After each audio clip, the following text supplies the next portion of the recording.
E o que vou te contar agora pode mudar completamente a forma como você vive sua fé. Quando você pensa em Deus, você pensa no Pai lá no céu, certo? Quando pensa em Jesus, você consegue visualizar um homem que andou na terra, que abraçou pessoas, que contou histórias, que morreu na cruz. Mas e o Espírito Santo? A maioria das pessoas responde algo tipo, é uma pomba, ou é tipo uma força, ou ainda pior, não faço ideia. E sabe qual é o problema disso? Você está perdendo o melhor relacionamento que poderia ter. É como ter um melhor amigo que você nunca conversou. Como ter um superpoder que você nunca usou. Hoje, eu vou te apresentar alguém. E no final desse vídeo, você vai entender por que ignorar o Espírito Santo é como ter um iPhone e usar só para fazer ligação. O Espírito Santo é a terceira pessoa da Santíssima Trindade. Ele é Deus, co-igual ao Pai e ao Filho. Mas calma, não é uma ideia distante. Pense assim, Deus é relacionamento. O Espírito Santo é a presença de Deus entre nós. Imagine uma lâmpada elétrica. Deus Pai é a fonte de energia. Jesus é o fio que conecta. E o Espírito Santo é a luz que acende no cômodo. Sem a luz, tudo seria apenas potencial. Pense no Sol. Ele é uma única coisa, mas se manifesta como luz, calor e energia.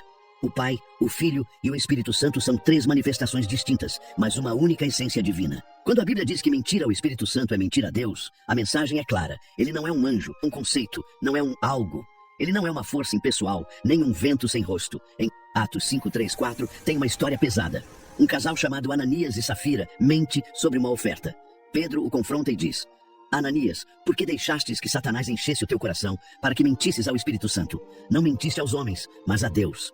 Ela também usa metáforas incríveis para descrevê-lo. A mais fundamental é a palavra grega, pneuma.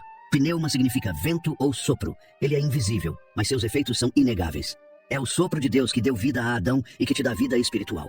Mas o nome que Jesus deu a ele é o mais lindo, Paráclito. É uma palavra grega que significa aquele que é chamado para ficar ao lado. Ele é o seu advogado pessoal, o seu consolador nos momentos de dor.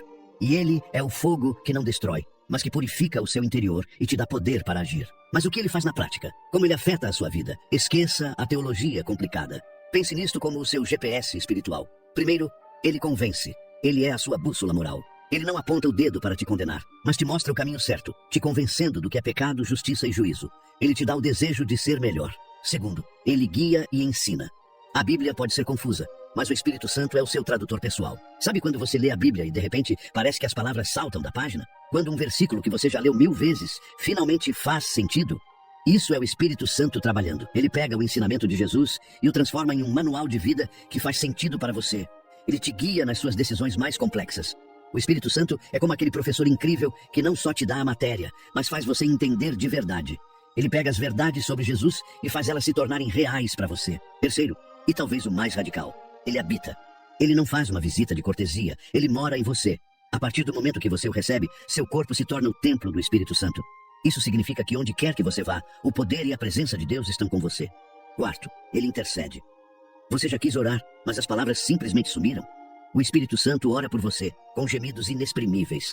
Ele é a sua linha direta com o Pai, garantindo que suas necessidades sejam ouvidas, mesmo quando você não consegue expressá-las. Ele não te dá apenas poder, ele te dá, acima de tudo, caráter. Ele é o jardineiro da sua alma. Em Gálatas 5, 22, 23, lista o fruto do Espírito, que é o resultado visível de ter ele em sua vida. Amor, alegria, paz, paciência, amabilidade, bondade, fidelidade, mansidão e domínio próprio. Se você tem o Espírito, você tem que dar este fruto. Perceba, não é frutos, plural.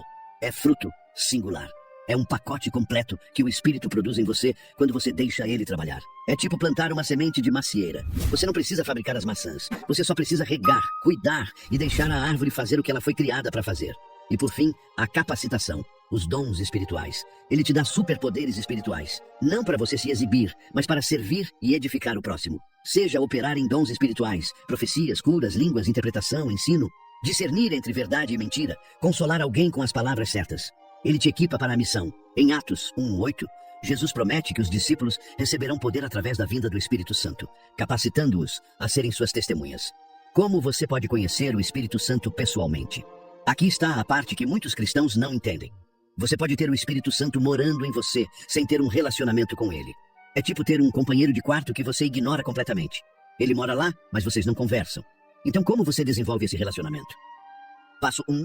Reconheça que você precisa dele. Pare de tentar ser cristão na sua própria força. Admita, eu não consigo fazer isso sozinho. Eu preciso de você. Passo 2. Convide ele para agir. Simples assim. De manhã, antes de sair da cama, diga: Espírito Santo, eu te dou permissão para trabalhar em mim hoje. Me guia, me transforma, me usa. Passo 3. Preste atenção nele. O Espírito Santo fala, mas ele não grita. Ele sussurra. Aprenda a reconhecer. Aquele desconforto quando você está prestes a fazer algo errado. Aquela paz inexplicável sobre uma decisão. Aquele pensamento aleatório de ligar para alguém. Pode ser ele te direcionando. Aquela sensibilidade aumentada ao ler a Bíblia. Passo 4. Não o entristeça. Efésios 4:30. Alerta. Não entristeçais o Espírito Santo. Como você o entristece? Ignorando ele completamente, pecando de forma deliberada e repetida, rejeitando o que ele está te mostrando. Passo 5. Seja constantemente cheio dele.